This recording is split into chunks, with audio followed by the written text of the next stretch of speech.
Mental health के बारे में मैं यही कहूँगी कि बहुत सारे हमारे ऐसे इश्यूज हैं जिस बारे में हम टीनेजर्स को कहते हुए नहीं सुनते, क्योंकि आप कभी भी डॉक्टर के पास जाते हो तो आप कोई सिम्टम्स लेके जाते हो। जैसे आपकी if you have a stomach ache, you go to the doctor and you say that I have a stomach ache, तो डॉक्टर क्या करता है कि आपको उसके लिए दवाई देता है, और हमको देखने में भी लगता है कि फिजिकली यू आर इल, है ना। तो अगर आपको कोई फिजिकल एलिमेंट है तो वी कैन आइडेंटिफाई कि आपको फिजिकल प्रॉब्लम है and you are going to the doctor.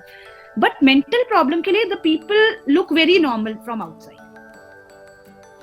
मेरे साथ एक यही हुआ था कि जिस टाइम पे वायरल चल रहा था तो I was ill, my parents were ill और एग्जाम्स बहुत पास थे, तो उस समय मेरे को बहुत स्ट्रेस हुआ था कि अब मैं क्या करूँगा, कि एग्जाम्स आर क्लोज, तैयारी कैसे करूँगा, ऊपर से मैं भी इल, बाकी मेरे को फैमिली मेम्बर्स या आप कह सकते हो हाउस होल्ड वगैरह सब संभालना भी था।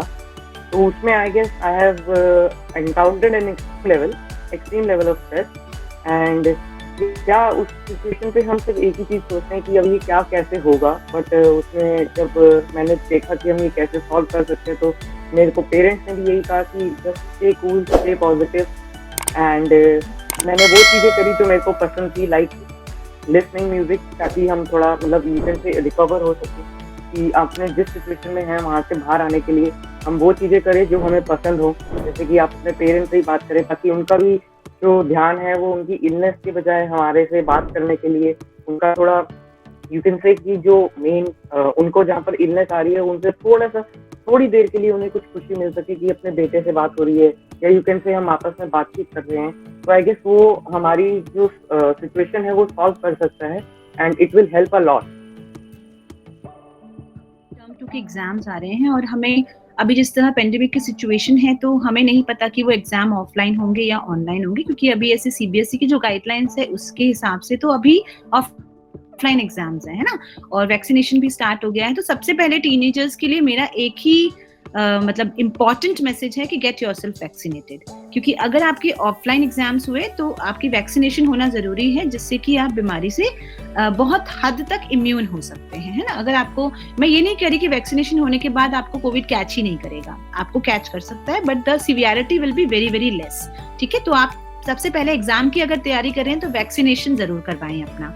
दूसरा है कि एग्जाम के डेज में, जैसे अभी आपके टर्म 2 एग्जाम आने वाले हैं, तो आप सबसे पहले अपना एक रूटीन बना लीजिए। जैसे हमने अभी थोड़ी देर पहले टाइम मैनेजमेंट की भी बात की थी, so you stick to a routine and eat proper food, have a proper sleep and go early to bed, early to rise। वो वाला जो है ना, make a man healthy, wealthy and wise, तो वो सभी के लिए है, not only man but women, everyone, children also। तो early to bed early to rise वाला आप फंडा जरूर अपने साथ अपनाइए। दूसरा, एक गुड नाइट स्लीप लेना आपको बहुत जरूरी है, बिकॉज इससे क्या होता है ना, आपका ब्रेन रिचार्ज हो जाता है and you will remember what you have learn the previous day. तो आप जब अच्छे से रिचार्ज हो जाएंगे, आप देखेंगे, आप जब आपकी मोबाइल की बैटरी डिस्चार्ज हो जाती है तो आप फटाफट क्या करते हो, चार्जर से उसे रिचार्ज करते हो। तो जब हमारा ब्रेन डिस्चार्ज हो जाता है तो हम उसे रिचार्ज क्यों नहीं करते हैं?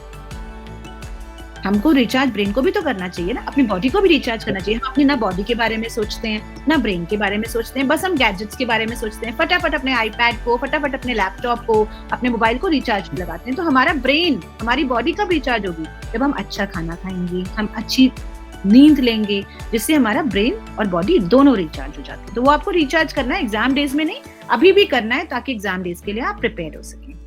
तीसरा है, अपने आप को मिनी रिवॉर्ड्स देना है, छोटे छोटे रिवॉर्ड्स देने हैं। जैसे कि आपने आज अपना सोचा कि मुझे आज एक चैप्टर पढ़ना है, या मुझे कल, चलो एक चैप्टर मेरे से नहीं हो रहा, मैं आज इस चैप्टर के एटलीस्ट 7 या 8 क्वेश्चंस तो मैं तैयार कर लूंगा या कर लूंगी, तैयारी कर ली। तो जैसे आपने कर लिया, you give yourself reward, oh yes Ishpreet, you can do it, oh yes Sudhanshu, you can do it. तो अभी आप ऐसे अपने आप को रिवॉर्ड करिए। अच्छा, रिवॉर्ड के बीच में आप क्या कर सकते हैं, चलो ठीक है, अगर मैंने ये 7 क्वेश्चंस अच्छे से